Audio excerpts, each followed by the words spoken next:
Olá, irmãos! Estamos começando mais uma série do De Casa em Casa, dessa vez sobre o livro de Romanos.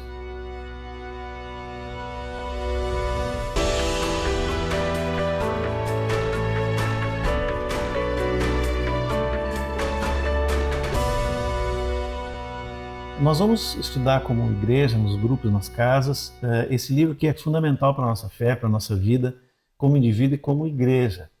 E a ideia é que nós vamos por longos meses, aí talvez até o fim do ano, indo detalhe por detalhe, parte por parte do livro, para que ele fique muito claro, bem aprendido e bem praticado entre nós.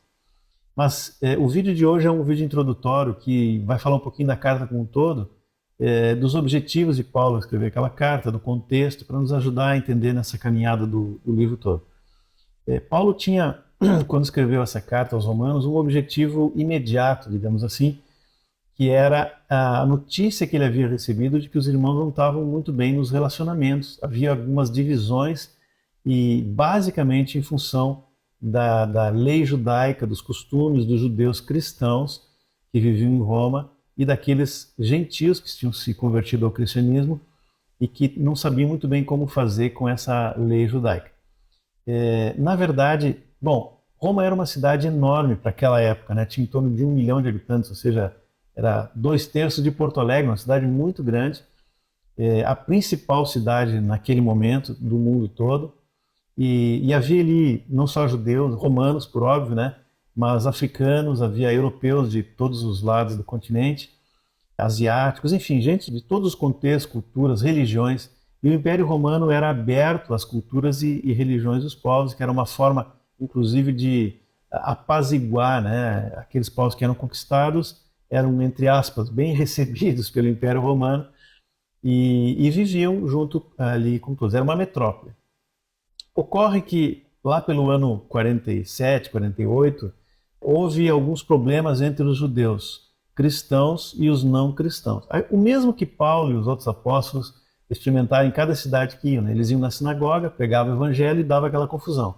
Lá também houve isso, não por parte de Paulo, mas quando o evangelho chegou em Roma, os judeus que não aceitaram o Senhor Jesus como Messias começaram a complicar, a tal ponto que o imperador Cláudio mandou que os judeus todos saíssem de Roma. Foi no ano 49, se a gente ler o capítulo 18 de Atos, vai ver que isso é mencionado ali naquele capítulo. Nesse momento, a igreja de Roma, que era uma igreja nova, e foi formada por judeus, basicamente, ela ficou sem a presença dos judeus ali.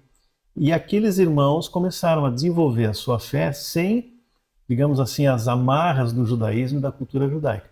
Quando os judeus voltaram, alguns anos depois, se criou esse cenário de dificuldades entre os que eram judeus e os que não eram judeus.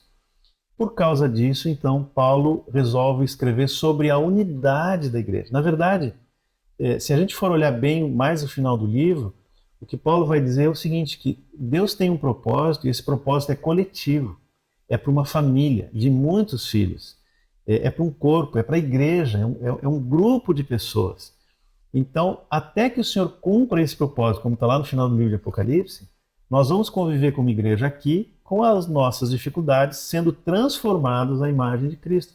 Esse era o objetivo de Paulo final. E ele vai falar sobre isso a partir do capítulo 12, se eu não estou enganado. Ele fala um pouquinho do 9 até o 11 ali, mas a partir do 12 é que são coisas práticas sobre a vida em comunidade, a vida na igreja. Porém, o que Paulo não sabia, mas o Espírito Santo sabia, é que ele ia usar os capítulos anteriores para estabelecer fundamentos da nossa vida individual, da nossa fé, da nossa relação com o Senhor. Porque sem isso não há igreja, não há unidade, não há comunhão.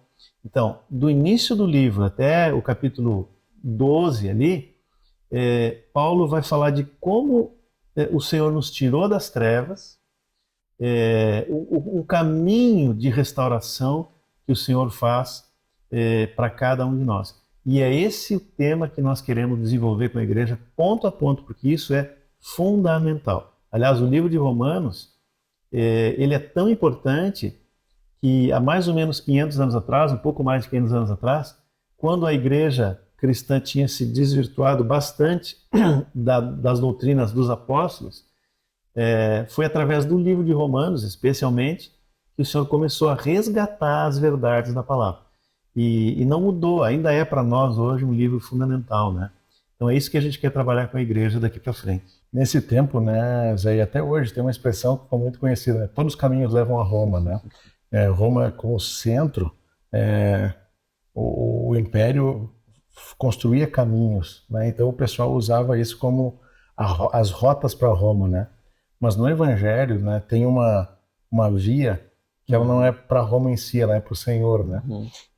Ela vai e volta, nós vamos olhar aqui alguns textos, né? Romanos 3, de 10 a 12, diz o seguinte: não há justo nenhum sequer, não há quem entenda, não há quem busque a Deus.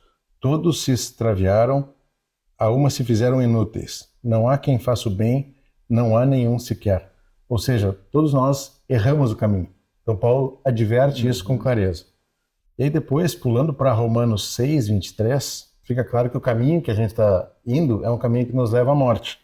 Que diz o seguinte: porque o salário do pecado é a morte, mas o dom gratuito de Deus é a vida eterna em Cristo Jesus nosso Senhor. Então, erramos o caminho e o caminho que nós seguíamos nos levava à morte. Nessa rota, Deus permite que a gente faça um retorno. Né? Em Romanos 3, 22, diz: justiça de Deus mediante a fé em Cristo Jesus para todos e sobre todos os que creem. Ou seja, esse caminho tem um retorno, né? Que é a nossa conversão. E Romanos 5:8 fala que existe um pedágio para ser pago.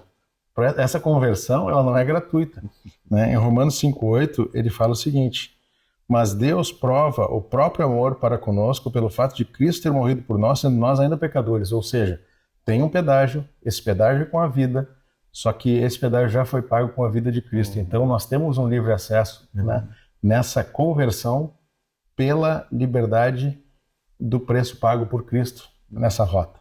Interessante que o Otto está falando, essa comparação do caminho, né? Arrependimento não deixa de ser isso, né? Eu vou para um lado e depois me arrependo e começo a caminhar no outro sentido. Mas se havia um problema entre as pessoas na igreja de Roma e Deus tinha um propósito que era coletivo, e por isso que Paulo vai primeiro tratar o indivíduo para depois tratar do coletivo. É interessante que ele começa o livro colocando todo mundo no mesmo patamar, ou seja, todos se perderam, né? Todos estão indo para o lado errado, todos estão indo para um caminho que vai levar à morte. Todos precisam se converter. E todos precisam se converter. E já foi pago o acesso para o novo caminho, que foi pago pela vida de Cristo. E aí que pegava a questão do judaísmo, porque ainda havia muito forte entre os judeus a ideia da lei. Isso é outra coisa que nós vamos ver ao longo dos meses, né? Parece que uma oposição assim entre fé e lei, né? Ou entre amar e crer no Senhor e obedecer ao Senhor. Mas na verdade não há. A gente vai ver que não há. Um complementa o outro. Só que os judeus focavam na questão da lei e da obediência às regras e tradições como se esse fosse o pedágio. E Paulo vai dizer, primeiro, todos estão iguais e o pedágio é o mesmo. E não é nós que pagamos, é o Senhor, é pela fé. O assunto central, na verdade, do livro é salvação pela fé. Individual primeiro, mas com um propósito coletivo depois.